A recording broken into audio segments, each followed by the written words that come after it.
મૂછાળા કાનુડાના દર્શન કરવા હોય ને તો ઢીમા ધરણીધર ભગવાનના મંદિરે આવવું પડે. જગતમાંનું એક જ એવું મંદિર કે જ્યાં દ્વારિકાધીશ મૂછો સાથે શોભાયમાન છે.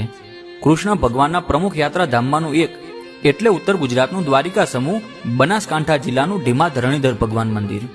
અહીં પહેલા વરાહ ભગવાનનું મંદિર હતું, જે ઈસવીસન 1353માં અલાઉદ્દીન ખિલજી દ્વારા મૂર્તિ ખંડિત કરવામાં આવે છે. ને જ્યારે તે ઢીમણનાગ દાદાની મૂર્તિ ખંડિત કરવા જાય ત્યારે મૂર્તિમાંથી ભમરા છૂટે અને આખી સેના નાસી ભાગે છે. મૂર્તિ ખંડિત કર્યા પછી 125 વર્ષ સુધી અહીં સિંહાસનની પૂજા કરવામાં આવે છે અને સમય જતાં કૃષ્ણ ભગવાન સ્વયં પોતાની મૂર્તિ સ્થાપિત કરવાના સંકેત આપે છે, જે ઇતિહાસ આપણને જાણવા મળે છે. આ વિસ્તારમાં કૃષ્ણ ભગવાનને લોકો શામળિયા કે ધરણીધર ભગવાનના નામે જાણે છે.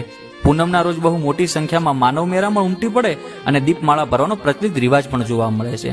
આ વિસ્તારમાં એવું કહેવાય કે જગત આખાની જાત્રા કરો પણ ઢીમા શામળાના દર્શન ના કરો ને તો તમારી જાત્રા અધૂરી ગણાય. અને વાત પણ